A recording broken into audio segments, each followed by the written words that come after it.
In the West, the term diagnosis generally refers to identification of the disease after it has manifested. However, in Ayurveda, the concept of diagnosis implies a moment-to-moment monitoring of the interactions between order, health, and disorder, disease, in the body.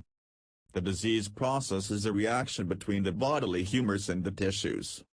The symptoms of disease are always related to derangement of the balance of the tri-dosha. Once we understand the nature of the imbalance, balance may be re-established through treatment. Ayurveda teaches very precise methods for understanding the disease process before any overt signs of the disease have manifested. By detecting early symptoms of imbalance and disease reaction in the body, one can determine the nature of future bodily reactions. Day-to-day observation of the pulse, tongue, face, eyes, nails and lips provide subtle indicators. Through these, the student of Ayurveda can learn what pathological processes are occurring in the body, which organs are impaired and where dosha and toxins have accumulated. Thus, by checking the body's indicators regularly, pathological symptoms can be detected early and preventative measures taken. Ayurveda teaches that the patient is a living book and, for understanding and physical well-being, he or she must be read daily.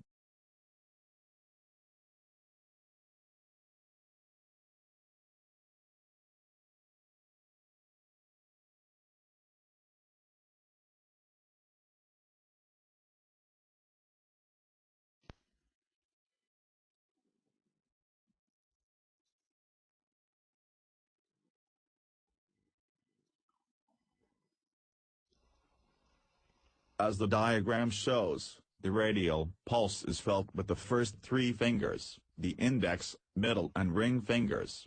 2. Make a complete examination of the pulse. The doctor faces the patient and takes the pulse of each of his patient's wrists. The indicators of the pulse vary from the left to right side, so it is best to check the pulse on both sides of the body. The pulse should not be taken after exertion, massage, eating, bathing or sex. The pulse will also be affected by sitting near heat or by taking strenuous exercise. The pulse may be taken at other points on the body as well. See pulse points diagram. The pulse may be checked. 1. At the temporal artery, just above the temple on the side of the head. 2. At the carotid artery, on the side of the neck above the clavicle. 3. At the brachial artery, on the inside of the arm above the elbow. 4. At the radial artery, on the wrist. 5. At the femoral artery, on the inside front of the leg where it joins the pelvis. 6. At the posterior tibial artery, on the foot behind the ankle. 7. At the dorsalis pedis artery, on the top of the foot.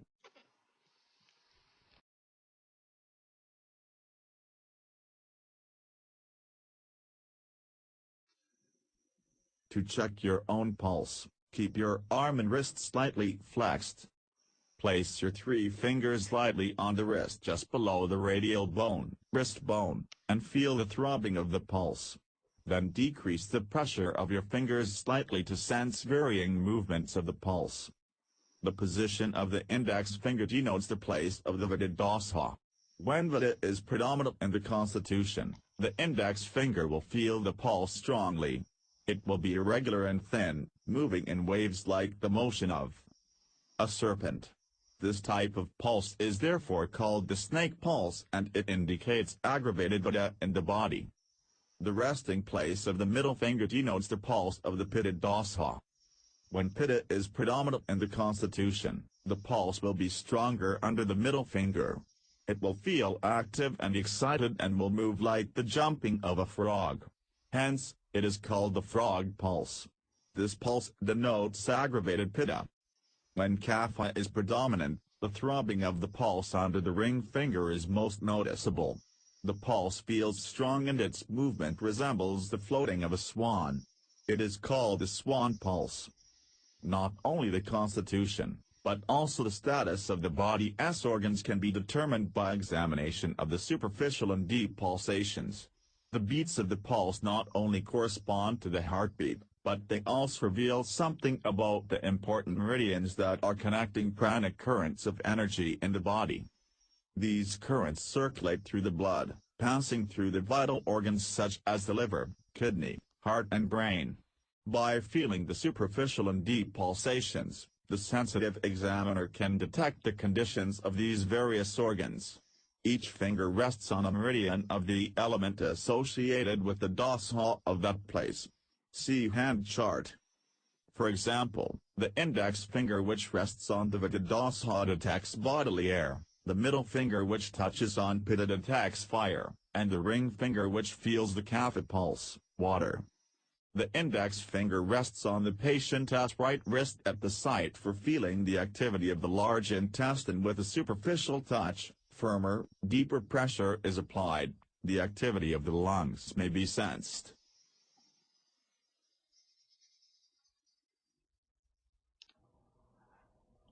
If very prominent throbbing is felt when the index finger on the right side is applied superficially, then Vata is aggravated in the large intestine. If the deep pulse is strong and throbbing, there is congestion in the lungs.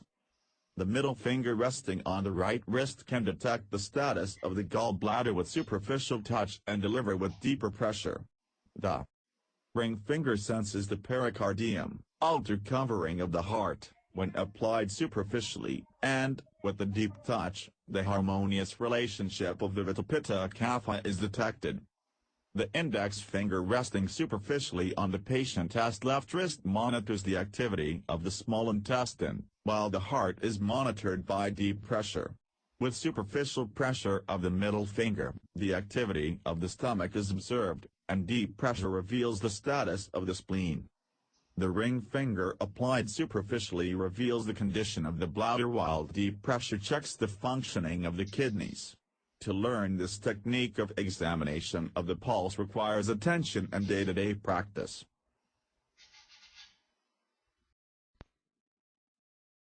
The tongue is the organ of taste and speech. We perceive taste through the tongue when it is wet, a dry tongue cannot perceive taste. The tongue is also the vital organ of speech, used to convey in words, thoughts, concepts, ideas and feelings. Examination of this important organ reveals the totality of what is happening in the body. Look at your tongue in the mirror. Observe the size, shape, contour, surface, margins and color. If the color is pale, there is an anemic condition or lack of blood in the body. If the color is yellowish, excess bile exists in the gallbladder or there is a liver disorder. If the color is blue, provided one has not eaten blueberries, there is some defect in the heart. As shown in the diagram, different parts of the tongue are related to different organs in the body. If there are discolorations, depressions or elevations on certain areas of the tongue, the respective organs are defective. For example, if you see the impressions of the teeth along the margin of the tongue, this indicates poor intestinal absorption. A coating covering the tongue indicates toxins in the stomach, small intestine or large intestine. If only the posterior part is coated, toxins are present in the large intestine. If the middle of the tongue is coated, toxins are present in the stomach and small intestine. A line down the middle of the tongue indicates that emotions are being held along the vertebra column. If this line is curved, it may indicate a deformity in the curvature of the spine.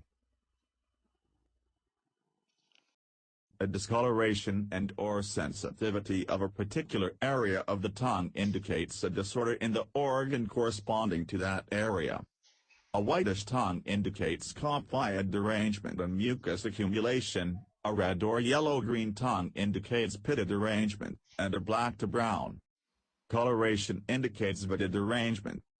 A dehydrated tongue is symptomatic of a decrease in the datarasa, plasma, while a pale tongue indicates a decrease in the dhatu-rakta, red blood cells.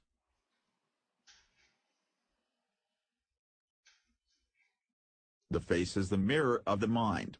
the lines and wrinkles in your face are revealing. If disorder and disease are present, they will be indicated on the face. Observe the different parts of your face carefully in the mirror. Horizontal wrinkling on the forehead indicates you have deep-seated worries and anxieties. A vertical line between the eyebrows on the right side indicates your emotions are repressed in the liver. A vertical line between the eyebrows on the left side indicates your spleen is holding in emotions. When the lower eyelids are full and puffy, it indicates that the kidneys are impaired. A butterfly-like discoloration on the nose or on the cheeks just below the kidney region, see accompanying diagram, means the body is not absorbing iron or folic acid and the digestive metabolism is not working properly because of low acne. Generally, a person of the Vata constitution cannot gain weight. Therefore, his cheeks become flat and sunken. A person whose metabolism is slow, Kapha constitution, will retain water, fat and the cheeks will be plump. The shape of the nose can indicate the constitution. A sharp nose may denote Pitta, a blunt nose, Kapha, and a crooked nose, Vata. As with the other features of the body, for example, tongue, nails, face, eyes, the lips, too, reflect the health or disease of the various physical organs. One should observe the size, shape, surface, color and contour of the lips. If they are dry and rough, this indicates dehydration or a Vata derangement. Nervousness and fear also create dryness and tremors of the lips. In anemia, the lips become pale. As a result of chronic smoking, the lips become blackish-brown. Repeated attacks of inflammatory patches along the margins of the lips indicates the presence of herpes and a chronic Pitta derangement. If there are multiple pale brown spots on the lips, poor digestion or worms in the colon are indicated. If a jaundice condition exists, the lips become yellow. In heart disorders, because of lack of oxygen, the lips become blue. Discoloration of the various areas of the lips indicates a disorder of the respective organ. Vata lips are thin and dry, Pitta lips are red, and Kapha lips are thick and oily. Dry or cracked lips indicate dehydration and Vata derangement. Pale lips are symptomatic of anemia. Brown spots are a sign of chronic indigestion and can mean the presence of worms in the colon. Herpes, blisters or ulcers on the lips indicate Pitta derangement. Tremors of the lips are a sign of fear or anxiety.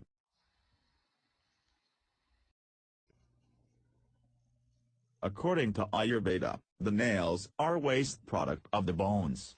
Look at the size, shape, surface and contour of your nails. Also, observe whether they are flexible, soft and tender, or brittle and easily broken. If the nails are dry, crooked, rough and break easily, Vata predominates in the body. If the nails are soft, pink, tender, easily bend and slightly glistening, Pitta predominates. When the nails are thick, strong, softer and very shiny, with a uniform contour, then Kapha predominates. Longitudinal lines on the nails indicate malabsorption in the digestive system. Transverse grooves on the nails reveal defective nutrition or a long-standing illness. Sometimes the nails become prominent, convex and bulbous like a drumstick. This condition, which is called clubbing, indicates delicate lungs and heart.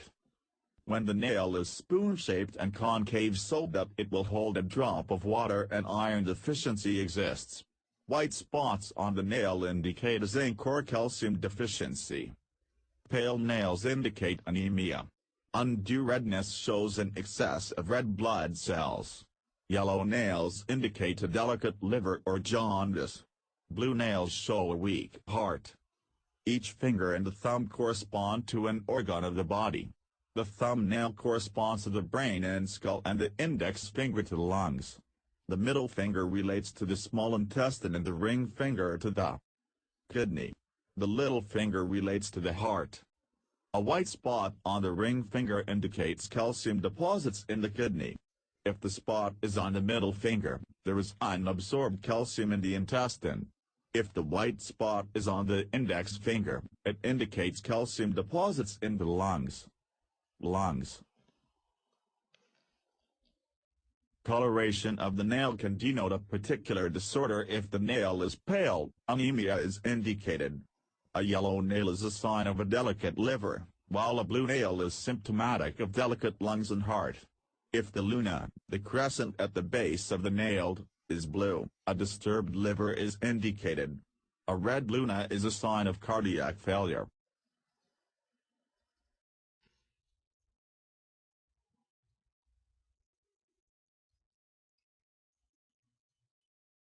Eyes that are small and blink frequently show a predominance of Vata in the body. Excessive blinking shows deep-seated nervousness and anxiety or fear. A drooping upper eyelid indicates a sense of insecurity, fear or lack of confidence, deranged Vata. Big, beautiful and attractive eyes indicate a Catholic constitution. Pitta eyes are lustrous and sensitive to light, with red and whites, and have a tendency to be nearsighted. According to Ayurveda, the eyes derive their energy from the basic fire element.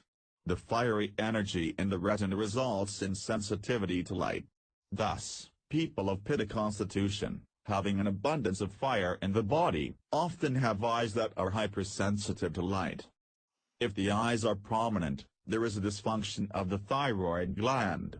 If the conjunctiva is pale, anemia is present. If it is yellow, the liver is weak. One should also examine the color, size and shape of the iris. A small iris indicates weak joints. If there is a white ring around the iris, there is excessive intake of salt or sugar. In the middle-aged, this also may be a sign of bodily stress. If the white ring is very prominent and very white, especially in the middle-aged, this indicates degeneration in the joints. The joints will pop and crack, and arthritis and joint pain are likely. Brownish-black spots in the iris indicate unabsorbed iron in the intestine. Vata eyes are small and nervous, with drooping eyelids and dry, scanty lashes. The white of the eye is muddy, while the iris is dark, gray-brown or black. Pitta eyes are moderate in size, sharp, lustrous and sensitive to light. The lashes are scanty and oily, while the iris is red or yellowish. Kapha eyes are large, beautiful and moist, with long, thick, oily lashes. The white of the eye is very white, while the iris is pale, blue or black.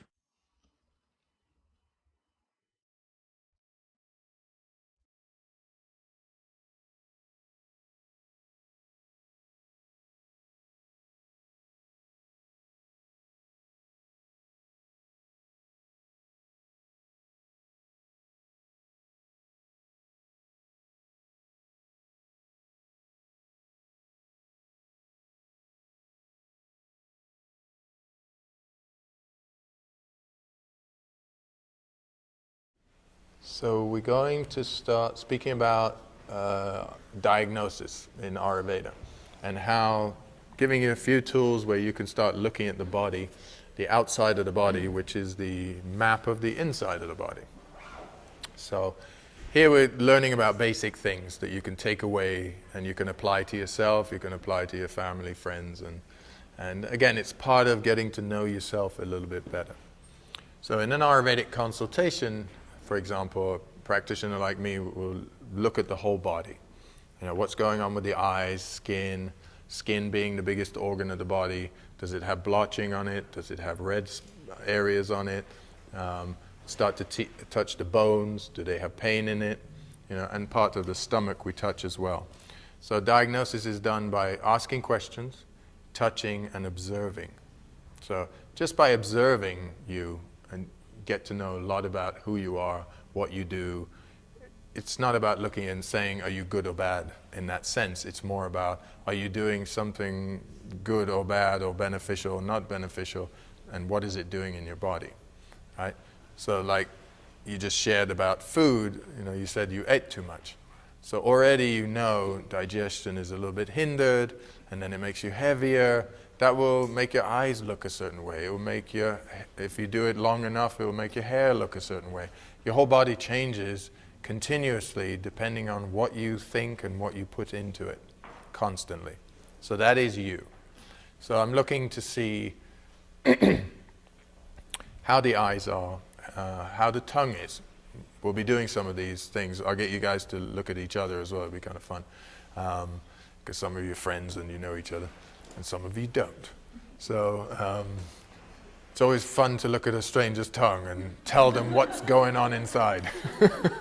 It's like, I barely know you, but I know your tongue so well. Oh my God, look at it. So we'll do a little bit of that too. Nails, we'll look at the nails a little bit. We'll start looking at the texture of the nails. And are there spots on the nails? You know, what's going on in that? And then, of course, the eyes. We look at the eyes. Eyes tell us two things. One thing you won't be able to read is yet the iris of the eyes kind of tells you the history of somebody. You know, do they have a lot of fear? Do they have a lot of joy? You know, how have they lived their life? The iris of the eye really tells you that, but you get that training really through yogic way. The Ayurvedic training is to look at the white of the eyes more and see what's going on in that. And is there rings around the eyes? Are there blotches? Are there redness? You know, start to read that a bit. Because what that will do for you is you'll wake up in the morning and you'll notice, are my eyes smaller? Am I bigger? You know, do they have redness? Do they have yellowness? You know, do they have more white? You know, these things will tell you a lot of things. You can have a look at your own tongue. And if you know where all the organs are situated on your tongue, what you can do is at least have a look and say, well, I don't exactly know what's going on, but I do see that there's, you know, coating in certain areas. You know, in the lung area or in the stomach area. That will kind of help you. So what I'm going to do is use Neil as a guinea pig. Come up, Neil. So I'll look at Neil, and then what we'll do is we'll, you know, so looking at Neil's prepped for this, as you can see. He's very relaxed. So, I got a little thing there. Okay. My ginger tea bag exploded, so I spent the entire morning taking these little things out of my tea and stuff. It's great. I wonder what that did for my tongue. Nothing. It's all good. So when we look at Neil's body and how Neil is, the complexion of Neil, all of these things. For instance, the complexion is a little bit more red. So we start to go towards a little bit more fire element, right? Neil's eyes, for example. Eyes, if they're more small, they're a little bit more of the earth element. If they're a little bit more wider, more of the fire element. And big eyes are much more of the earth element.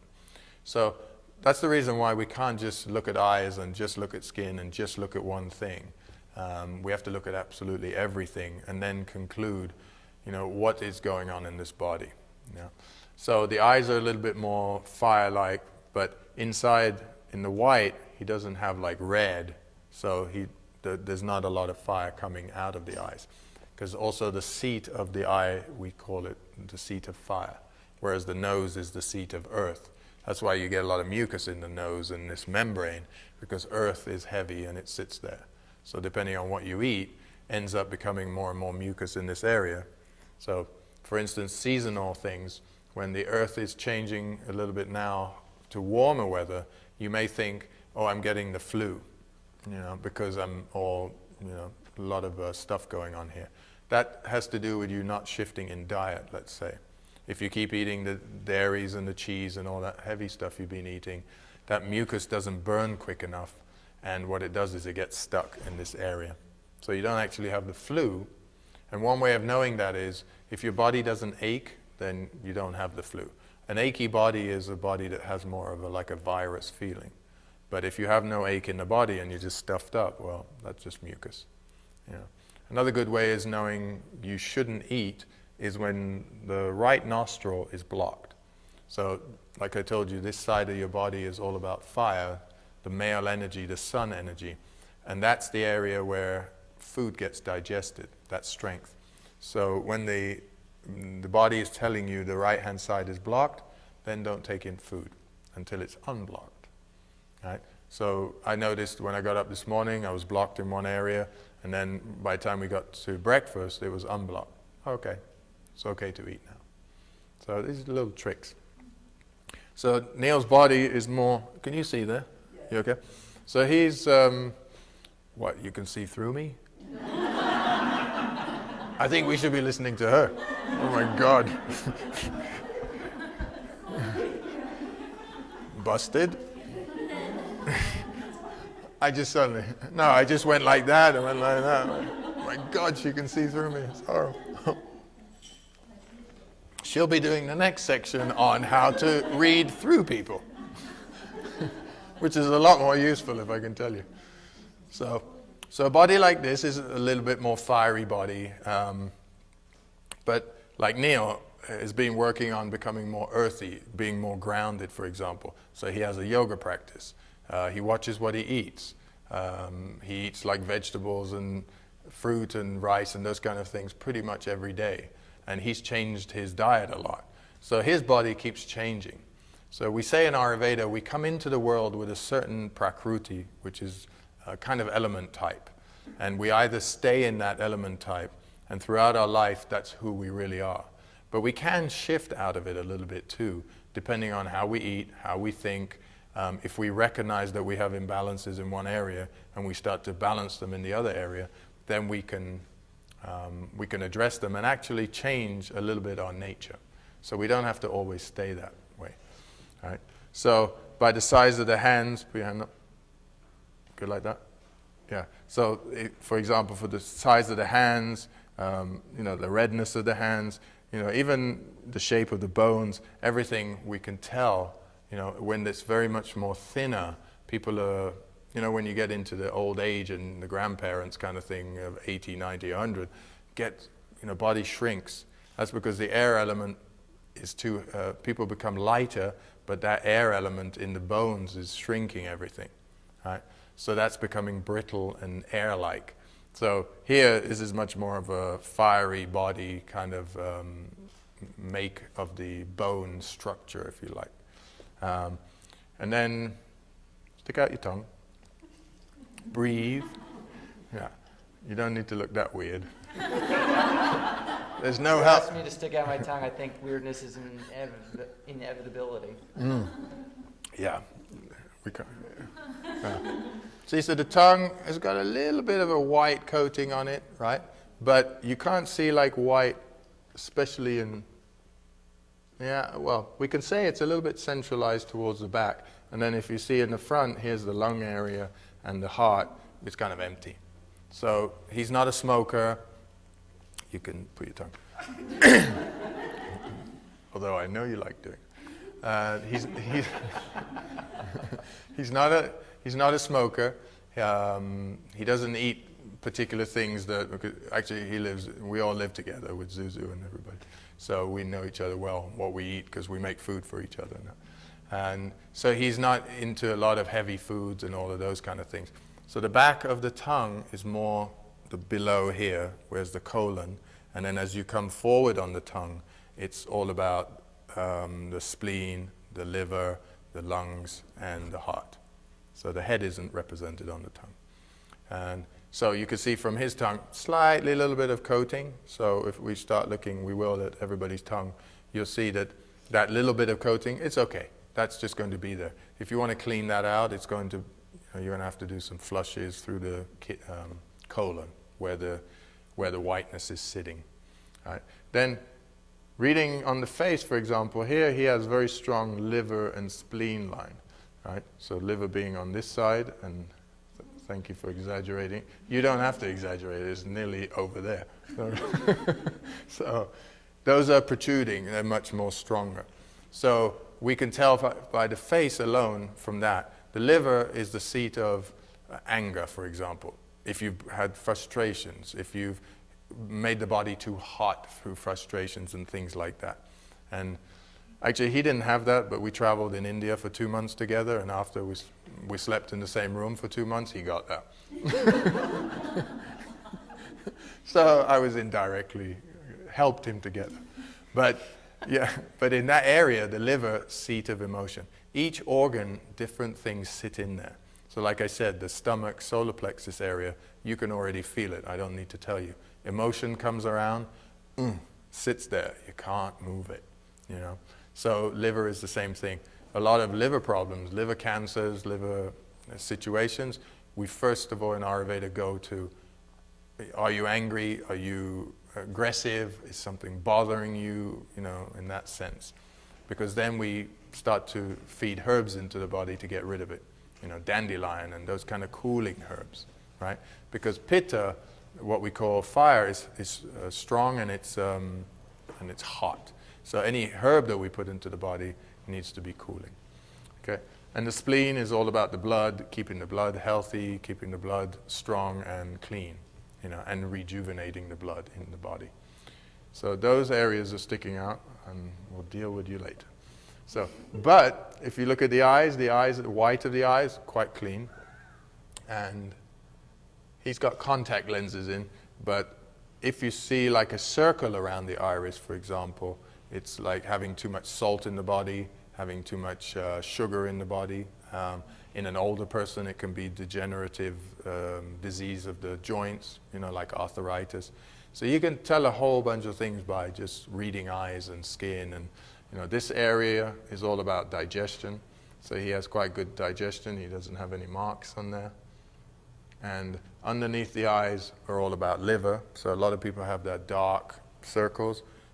Liver is suffering in one way or the other. So if you wake up in the morning, especially if you've had coffee the night before and something like that, alcohol, you'll notice suddenly deep circles and deep darker circles, you know, because that whole notion of having a glass of wine before you go to bed, who came up with that one, you know? But it's not, I know the notion is that it's good for you and all the rest of it, but your whole system has to digest that out of your system, and it's not that great for you because it's alcohol in the end. You know, we do have some alcohols in the Ayurvedic tradition that are fermented, but they're drunk in, you know, very small quantities, and they're all medicinal. So, anyway, thank you. So why don't we, just for fun and just pass some time away, maybe sit in twos, and I'll come around and be with you, and we can just have a look. Because the cool thing is here, we have a lot of dark, white, you know, older, younger. We have a lot of different bodies to look at.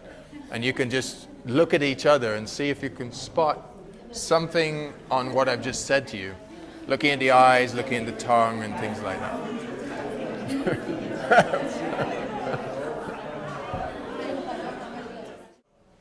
Listen, you've been having way too much fun.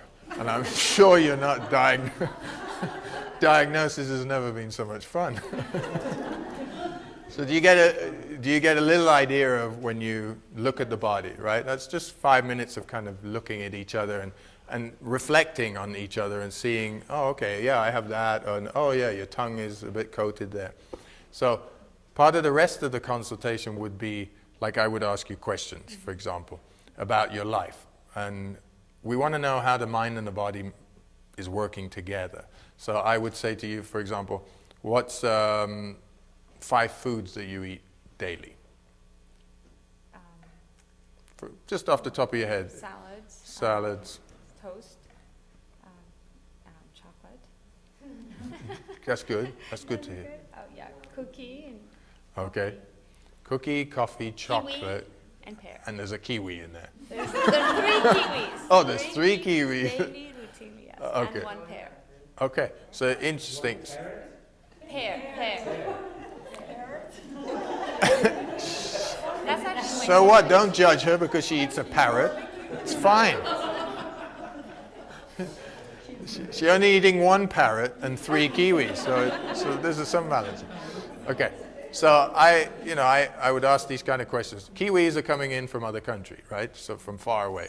So those are not seasonal eating. All I do is keep that in mind in case she tells me something else somewhere else, and then I look at something. And somebody who's out of balance in only one element, like air, is not somebody you'll be sitting around. they'll be moving and they'll be jumping over there and they'll be sick in one way or the other. So we are usually imbalanced in 2 elements. Not usually 3, but most people are sort of jumping up and down in that element. Fire and earth, earth and air. You get that insomnia, for example, at nighttime is because you're eating too many dry things, you're doing things to your body that making it dry, for example, staying on the computer too long, sitting too long in one go, body's becoming stiff, right? So kiwi tells me that. Chocolate, coffee, and cookies tell me there's a lot of sugar in the system, and stimulants. Coffee is a stimulant. And the salad, salad is cold. I keep that in mind. Salad is also raw. We didn't speak about raw foods in our talk. It's a lot of information. But raw foods, for example, take a lot more digestion than cooked foods because the enzymes are being broken down, and raw foods have a lot more water in them, but you do need more digestive power. So when I mentioned that if you do eat your salad, for example, it doesn't mean that it's healthy. It depends when you ate it. Did you eat it alone? Was there other things? Did the salad absorb well, right, for example? So then let me see your tongue, for example. Yeah. See the slight indentation around, so you can put it. That is to do with malabsorption of the food inside the small intestine. So how the food works is goes in the mouth, goes in the stomach, goes in the small intestines, and it gets reabsorbed into the body, and a lot of the nutrients get reabsorbed. So here, it's not absorbing as well. So again, I'm just keeping it as information, not doing anything with it yet. There's nothing conclusive going on. Then I would say, for example, what time do you eat breakfast? Just a cup of coffee, and that's 8 o'clock. Okay, and that's all you have. That's all. So first thing when she gets up in the morning, she puts a stimulant in her system. How do you drink this coffee? Is it milky? Is it A little bit milk. a little bit of milk, more coffee? More coffee. Okay, so she's wired. So whoever lives with her is in trouble. No, but so she's more, stimulated in the morning in that sense. Do you do that just to wake up, or? Just like the taste of coffee. Okay. How does it make you feel? Good. Just get going. You get going. Does it make you nervous at all? Does it No, hurt you? no. Does it bother your stomach? I don't even think that way. It's just I'm so used to it. Okay. It's Okay, so what time do you eat lunch? 12 o'clock. 12 o'clock, and dinner? 7:30. Okay, so in that sense, it's a bit late, for example, dinner, because then I'm thinking, okay, she's got those things on the tongue showing me malabsorption, she's eating dinner. What do you eat, for example, at dinner? The 3 kiwis and 1 pear. She eats 3 kiwis and 1 That's pear, it. which is actually not too bad, because then it's light, and it's pretty watery, so you can dilute that and go to bed properly. What time do you sleep at night?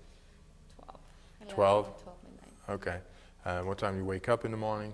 7 o'clock. 7 o'clock. Okay. Do you get up during the night, or do you sleep through? So it depends. If it was a stressful day, I wake up at 4 and I have to kind of try to calm myself back to sleep. Okay. But usually I sleep well, but again, depends on what kind of day I have. Mm-hmm. Okay. And then I would ask you, so for now, just in a small amount of time, this is where you can reflect on your own diet and think. I have information that she eats a little bit of fruit at night. It's brought in from far away. It's not seasonal. She's not acclimated to it. She drinks a stimulant in the morning when she gets up. Somewhere along the line, she'll eat some other stimulants. What kind of portions of food do you eat when you eat? Small. Small? Yeah. Okay. Small salad, yeah. Okay.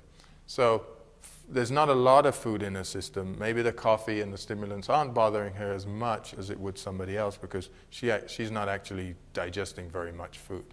So in the Ayurvedic tradition, we say a little bit of a bad food is better than a lot of a good food, simply because piling on a big salad and dumping that into the stomach takes a lot of digestive power.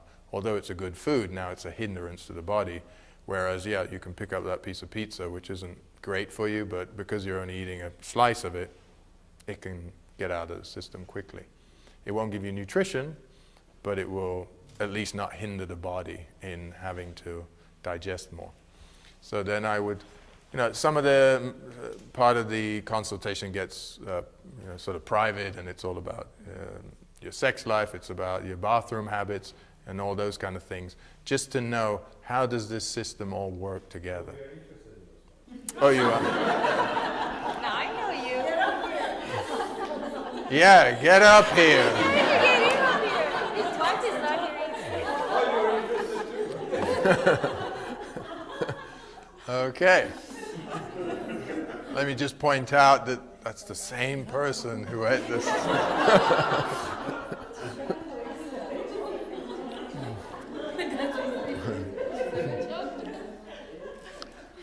So, beside the body, then we get into the mind. How does the mind work, for example? There's questions on the questionnaire I ask people is, how do you get on with your family? How do you get on with your parents? How do you get on with your partner? How do you get on with your child? How do you get on with your co-workers? What it does is it gives information again.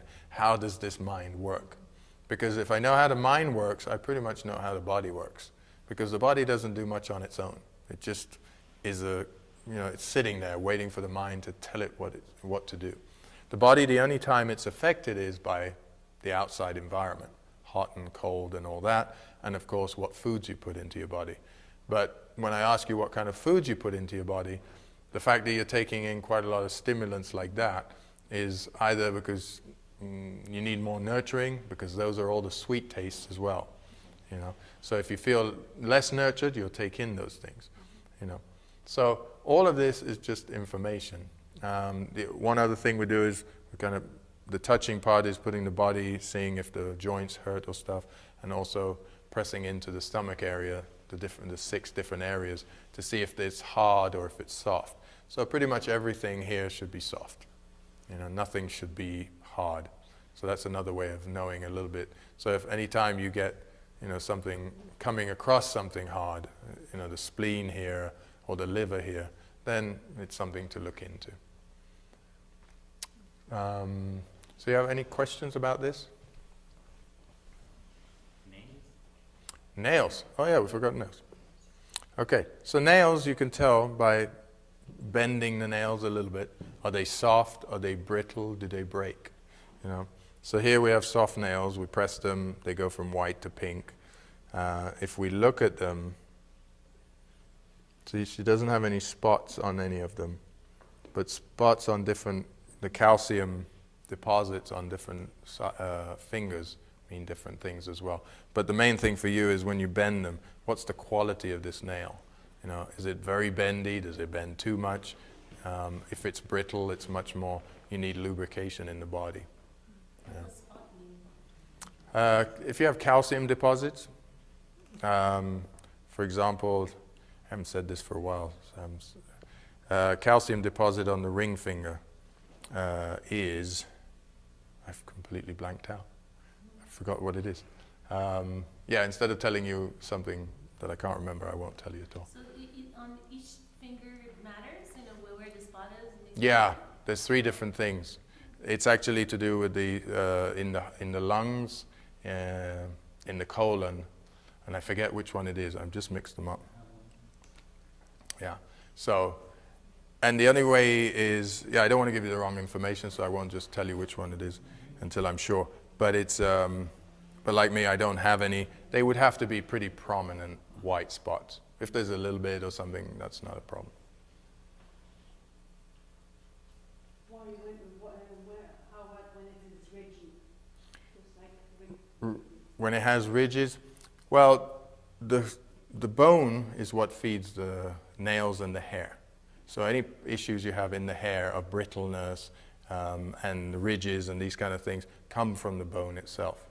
It's not fed through that's just the shape of the nail. So it's the quality and how lubricated and strong the bone itself is. As the body gets older, the first thing that goes away is the bones.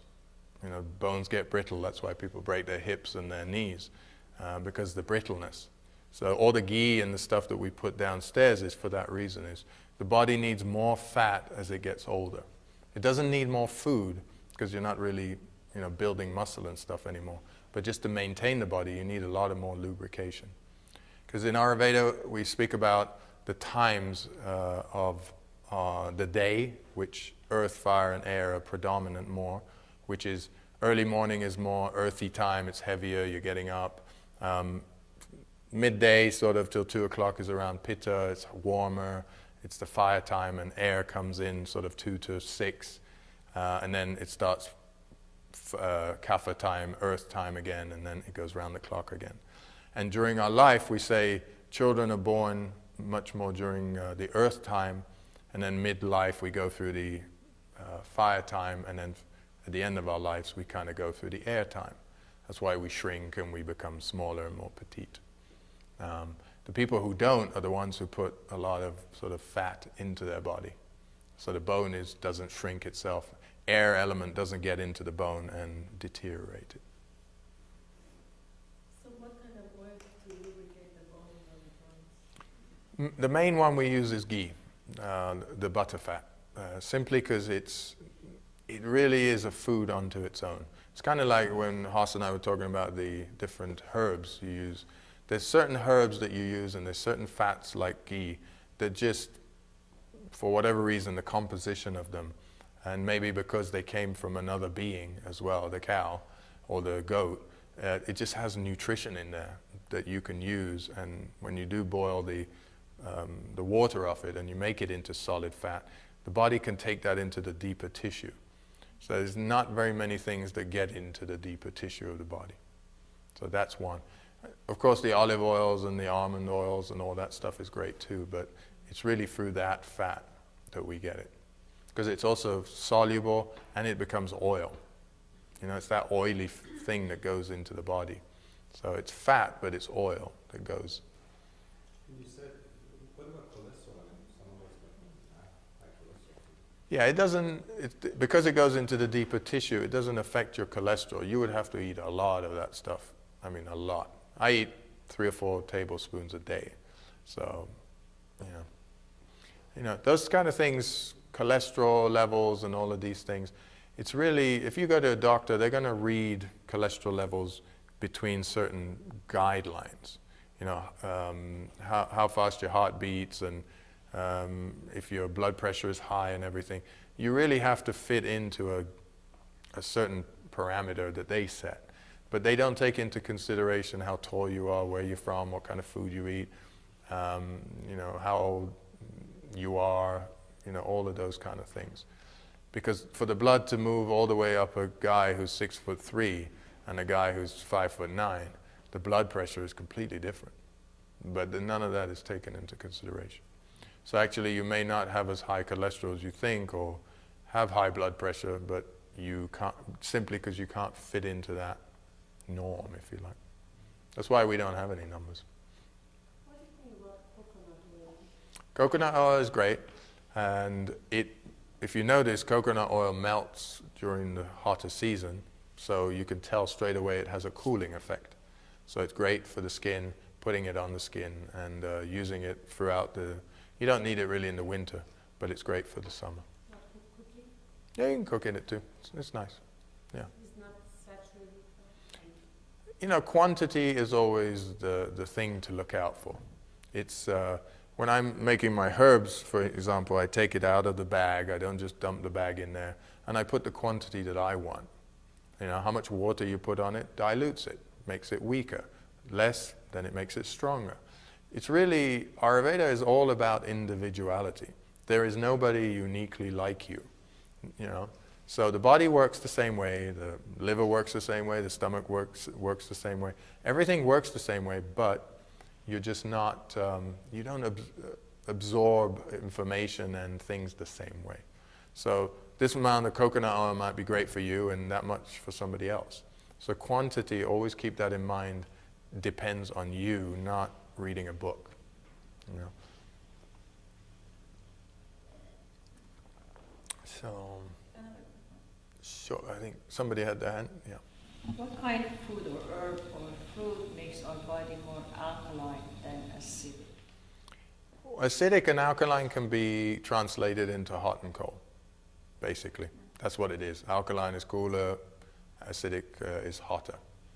So the things that we went through, the kind of fruits and vegetables, we were talking about, you know, the tomatoes and this kind of hot, whereas the cucumber is cooler. So it's really that. That's all it is, the alkaline and the acidic. Because acid is hot. It's sitting in the stomach. Okay. So you talked about this, but I'm not sure if I got it. So when you have an urge, let's say you feel like I need a bowl of rice, or I need some sugar. Do you eat it or not? Yeah. Depends where your urge is coming from. If you have a desire and you look at something and you want it, then that's different. But it's just taking that moment. Not too many people know about this because nobody really takes a moment to know what they should eat. They just say, I feel like, and then they go into cooking whatever they feel like. You know, or you pass a shop window and you kind of mesmerized by something and you got to go in and buy it or eat it or whatever it is. It's a tricky thing. If you're not balanced, you're going to pick more unbalanced things to do. So fiery people love more fiery things. Earthy people love more earthy things. So it's to come out of that and do the opposite, like I said. So if you've got a stomachache and you feel like eating something heavy, it's not a good thing. You know, it's probably better to drink something that washes away that. But then again, you may not want to drink hot water, you know. So that's where desire is put aside and you go for more something medicinal. If nothing is wrong with your stomach and you feel like eating one thing or the other, well then you have to choose. Yeah. It's becoming more in touch. It takes time. It's one of those things. Over time you get more experience.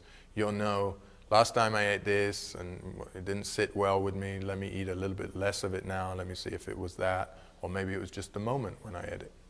You know? So if you're in a rush, you're emotional, you're in a hurry, you're not quiet, don't eat. That's not the time to eat. The body wants quiet when it eats. Too much excitement makes the body excited, then it can't digest food properly. Do you recommend non-fat milk, yogurt, things like that? Or I don't recommend anything that's been played with. So the non-fat industry, if you like, if you really look at it, they've added a lot more sugar to make things. There's a little bit of trickery in this because it becomes non-fat, but they don't have to tell you how much fat you put on when you eat it. So that's not disclosed. So it's really, again, up to you with quantity. It's not because the muffin or the yogurt or whatever doesn't have fat. Now, you know, you tell me when you look at that muffin, you know, it's heavy. Does that not have fat? You know, so it's really the way they read the fat situation, not that, and the muffin will turn into fat into your body. So I don't eat anything non-fat, you know, because if you read the sugar content, it's very high.